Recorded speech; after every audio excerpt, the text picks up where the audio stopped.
This week on One Crazy Story, comedian Jason Valentini joins me to talk about the worst mistake he made in college. I took the fire extinguisher, pretended it was like my dick. Okay, I just, sprayed it in the hallway. I was just like kind of the jerk off face thing. Yeah, exactly. And I sprayed it in the hallway. How else would you do? Yeah, exactly. Yeah. I'm just like I would probably have done the same thing. I was using like my watch to share my list face, and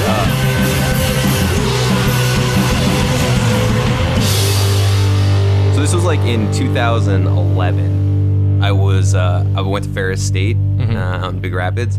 And I was like this amazing student, like a 3.9 GPA, like extracurriculars. I was teaching a lab in the automotive engineering department and all that stuff. Super smart. So yeah, I was like this like well-respected, really good student who worked really hard and all that stuff.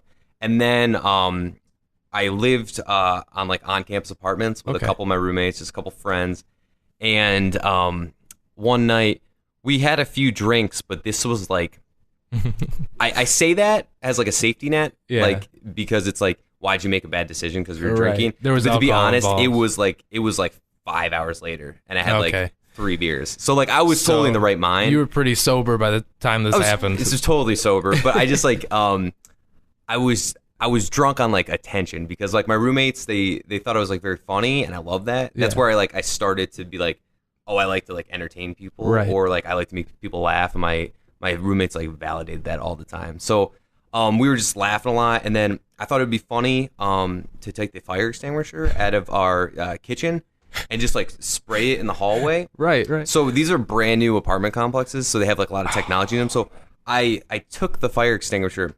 I pretended it was like my dick, you know, Okay, and I just, like, sprayed it in the hallway. I was just like kind of the jerk off face thing. Yeah, exactly. And I sprayed it in the hallway. How else would you do? Yeah, exactly. I'm just like I would probably have done the same thing. I was using like my watch to Schindler's List face, and I was spraying in the hallway, and then I was like, I thought it was so funny, and they got like a picture of me and like my stupid like Nike hoodie or whatever. Oh my God. And then the fire alarm goes off.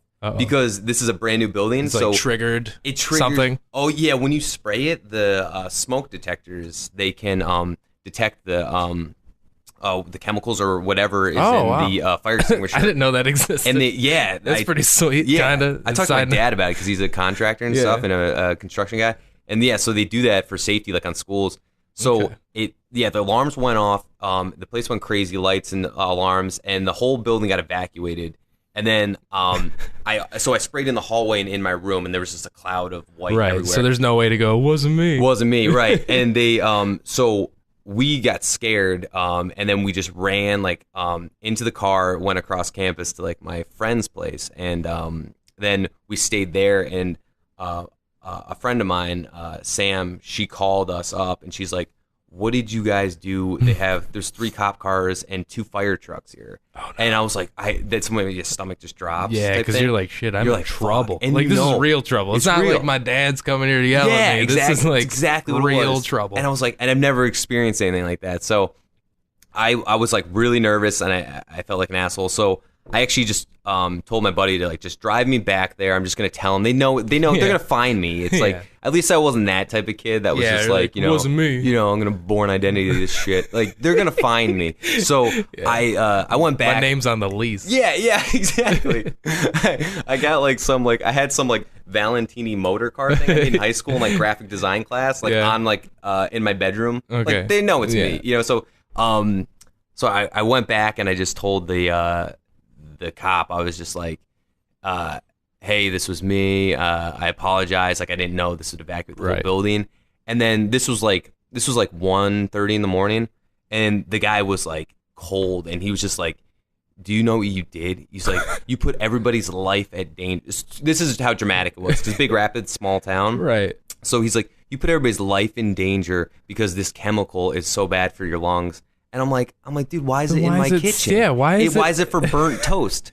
And then, so what happens? So if you had just said my toaster was burnt, well, that's what we were gonna do. Like, yeah, man, something weird happened. Our stove was acting funny, and that's what I was gonna do. And then they were like, we have it all on tape. There's video cameras in the hallway, so they had me on tape. So now you just look like, oh, could you find that tape somewhere? I want that tape so bad. Yeah, I'm just like, yeah. I think that'd be so funny. I know. I want to just like run for like senator, even though I'll lose. But like that shit always comes up when you run for office. Yeah, so that's if how I find you run it. for public office, then you'll find it somehow. Yeah. Somebody will go, I know Jason. He pretended like like his fire extinguisher was his dick.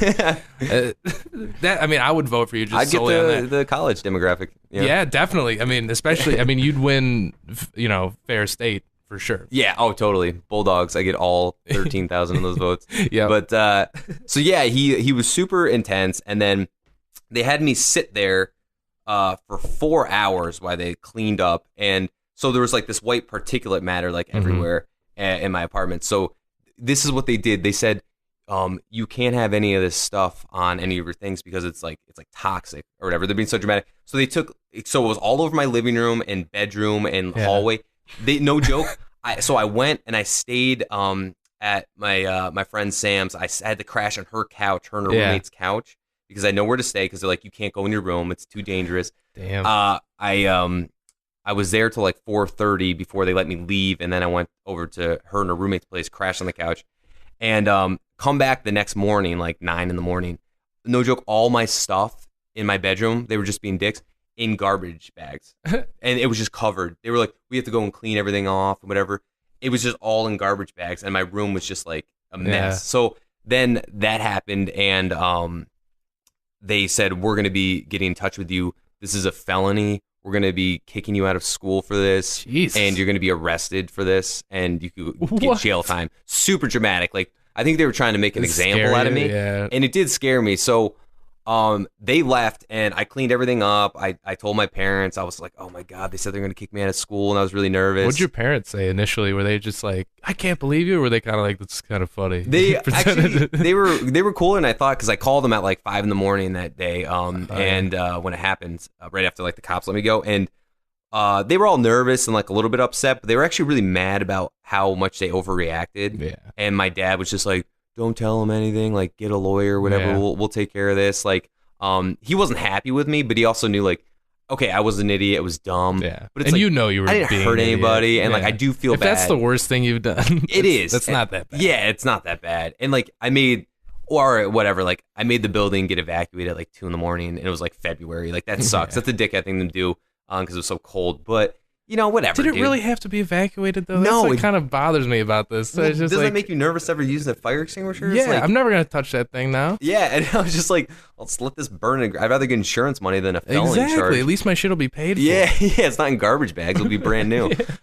So then a week goes by, right, and nothing happens. I was like, oh, they were just scaring me, and I was like, it's totally cool that. So I was in my apartment, and I was just laying down. And I was watching American Chopper. I was so into that show, and so I was watching that. And then we get a knock on the door, and then my friend Ben and Chris, they come in my room. They're like, "Hey, the cops are here, and they're looking for you." And so I answer the door, and there's these 2 cops there. There's this big like Viking woman. Like if you were like a woman, like she was big, like a big blonde woman. Like she was. If I was a woman, yeah. I like that description. And so it was her. I'm glad you didn't have a flashback when I walked in here. Like, oh shit, you're the woman that arrested me. You son of a bitch. So she was like, and she was cold, man, and like scary. This is like, I actually now think it's a very like sad like police department because like. It was just like this little guy with like a Napoleon complex that when the first day like telling me like my life's ruined, and then this fucking massive just woman. These characters. Yeah, they are characters, and like so they come to the door, and they're like, hey, we need you to get your shoes. We have to take you down into the taking you downtown. Yeah, taking you downtown, which is literally it literally was down the street. Yeah. And so like so then I was like, all right, cool, let me just like get some shoes on, and so I just get my hoodie and the shoes, and then like she's like, put your hands behind your back. I'm like, what? I'm coming with you. She's like, no, I have to cuff you. It's like protocol. And like she was just so like mean or whatever, and my roommates are just like watching me and just like, oh, okay, and so like but I was still like kind of making jokes because I saw my roommates like laughing, and again, this is me indulging in like feeding funny, the crowd, being the funny guy, and just enjoying that, like sacrificing well-being for that. So like totally, she put the handcuffs on and she put them on tight, and I've never had handcuffs on before, and then like she cranked them down, and I was like, ow, these things hurt, and then she's like, yeah, they're not supposed to be comfortable. They're handcuffs. And then I turned around because I knew my roommates were laughing, and I looked at her, and I was like, depends what kind of handcuffs you're wearing. And then my roommates are just like, what the fuck? Or whatever. So like, you know, like that college voice. It's always everything's drawn out. Bro. Oh, what the fuck? Oh my God, this kid. I hated that shit. This guy right here. This guy. He's got jokes. I'll be back in. Yeah, man, he was gone for a minute. I hate all those dumb college phrases. Go wear sweatpants, you dumb fuck. You know, like I hate that stuff. But they were cool. But we were all dumb in college. So like. Then they had to bring me to the station, and they had me sit there, and they're like, you have to stay the night in jail, or you have to pay like a $500 bail. So I actually like my parents like posted like $500 bail, which in retrospect I should have just stayed in for sure, because that would have been kind of an experience. And I think you're by yourself, but when I was sitting out there, I was they had the crazy town drunk, like that's every town's got one. every week. Yeah, he was in there, and apparently he was like shitting in the cell. So I don't know how many cells they had, but I was either going to be in that with him or next to him. And he was just yelling. He was just a drunk, so he's yelling like profanities, and he was just like apparently just like shitting his pants. Damn. And because like a cop came out, and he was just like, if this guy fucking smells, man, he's doing it again. And I was like, what's going on in there? And then it was actually turned out really cool. Like the whole experience was interesting because when I was sitting there at the station, it was like a late 20s cop. He was pretty cool, and I saw he had like a UFC thing or whatever. For sure. And I was into watching that stuff when I was in college, so we were just talking about like Anderson Silva and stuff like that. And he was actually really little cool. Talking points. Yeah, and then I learned like the power of like charisma and charm or whatever, because like I was just shooting the shit with him, and it was actually just a good conversation. And then after about like an hour of me being there, he invites me to like go to like train at like his like private gym that he trains at for like jiu-jitsu. And I'm like, that was really cool. It was very interesting, and I end up actually having more encounters with that big like Viking woman or whatever. And I actually like kind of won her over too, where she had to do the legal stuff like per protocol, but she clearly like was like, this guy, he isn't like some degenerate like asshole. Yeah, he just made a mistake, and like whatever. I was trying to be like, because I always hated that where like you get pulled over even, and you're supposed to like, everybody assumes they're supposed to hate each other. When I'm like, this guy's just doing his job. Yeah, I went over the speed limit. Like, you know what? Like, it makes a huge difference in how to handle that situation. It does, man, because it's just like, and I just like imagining this big old lady cop. It's just like, she's got you, little hey, Jason. You guys are just buddies now. Yeah, I just like the image of just, hey, come here, little guy. It's all right. Yeah. So like, she takes me under her wing like, who plays with fire extinguishers? You play with fire extinguishers. So it was actually kind of cool in a way of like, I learned a lot like how to like deal in those situations of like. And we were talking about this, me and Moni, we were talking about this yesterday. It's like how there's so much implied like resentment and things. We were talking about, she brought up the idea that I thought was a great idea. You should have another horn on your car that is like, hey, I'm not mad at you, but I'm just telling you I'm here. Or like, like, because there's always bad connotation to horn. It's always like, fuck you, get out of my way, you're a dick. But like, it could just be like, honk, honk, like, hey, like, your dog's walking in the street, get him out of the way or something. Or like, hey, like I've had someone backing up on me, and I'm like, oops, what she was doing. Hey. And then when you see like they wave, and you're like, oh, it's just like whatever's Carol or whatever. And like, so that's what I actually learned like a lot about that, which is really cool. Is like, you don't have to like hate everybody, even though like you're kind of in the shit. And also, let's stop taking ourselves too seriously. Like, this isn't the end of the world. Like, I pulled a fire extinguisher and sprayed it. And then after that, so this was like, that was the instant. So it was like $500 or whatever. And then like 3 months later, when I was like doing an internship, it was summer or whatever. I was called up or whatever, and then I had to go in to do like the magistrate stuff, all the court stuff. And so long story short, they came down on me. They gave me, it was a $2,500 fine because you have to pay for like the fire trucks and all that stuff to get there. Yeah. And then it was like a $500 like cleaning bill for the apartment. And then I had to spend like another $2,000 on like an attorney. Then it cost me like almost $5,000. And I still have malicious intent or something. Like I got a record now of it's a misdemeanor. So hard. But it's like, it's malicious destruction of property. See, and now you're an engineer, right? Yeah. So when you interviewed for this position that you're currently at, did this come up? Yeah, you have to tell them because you're super professional. Like, I mean, that's like it's not just a part-time gig that you're just like, I'm just making minimum wage. You're like in a career position. So, yeah.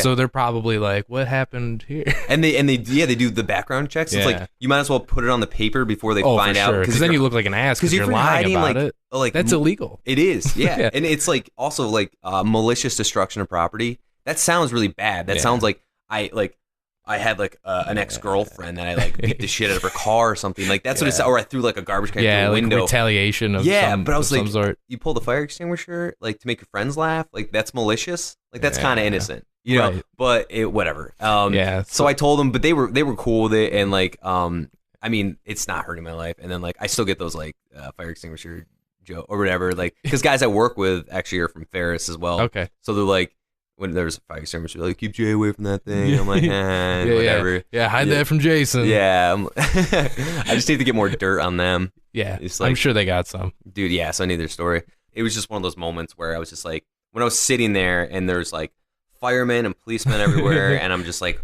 what did I do? And then also I was mad at like life a little bit. I was just like, why does this have to happen when I just was trying to have some fun with my two friends that I live with? It wasn't a huge raging party. It wasn't anything. And and you're the good guy in general. You're just the good guy. Yeah. And then one time you get a little crazy. It goes extreme. Yep. Like usually you're just like, oh shit, somebody got upset with me. That's true. And isn't that funny how like it's almost like how like life has like these roles for you, and it's like when you step out of them, it gets like chaotic. Because like I've never been the crazy party guy. I've never been like the dude that's like, oh man, Jay's drunk and he's on his dirt bike doing cool stuff. Like I was always the one that would be like on a couch, maybe tell some jokes and using a lot of hand things. Yeah, or like you see someone standing on a table and you're like, you should get down. Yeah. You're like the dad of the group. First of all, this is oak, and second of all, 4 feet can still sprain an ankle. Whoa! What are your shoes doing on my place? What are your shoes doing? Scuff marks. Not on my carpeting. Because I was like that, man. It's like, and then the one time. Because I'll be honest, when I was younger, before like, you're figuring out who you are, like late teens, early 20s, you're like, everybody thinks it's cool to be like the crazy guy. And then you realize the crazy guy is just fucking an idiot. And like, he either like cleans up his act and he's pretty cool, or he is just like, he's that guy that got arrested and was like shitting his pants in jail. So it's like, I'm totally happy that I had like my little little detour of like, oh, here's my crazy tangent. And looking back on it now, it's just like, well, that's not the worst thing to someone go, do you remember that time you fucked up? Yeah. Oh, and all you did was play with the fire extinguisher. Yeah, I just played with, and I love like the drama of it because relative to the action, it was just absurd. It was just like, and it was just, so I just laugh at it. My parents laugh. We all joke about it now. It's like nothing because like, I wonder though if like, say that moment was my downward spiral. Of like, then I'm just like, you're just going to different apartment complexes, breaking out fire extinguishers. Yeah. That's my thing. It's just like such a weird thing. But yeah, so it all worked out. So it's all laughable at this moment. That's awesome. So yeah, it was cool, man. Hey, if you like this show, make sure you go to twitter.com/onecrazystory, or you can follow me at Nate Comedy. Thanks for listening. Hope you enjoyed it.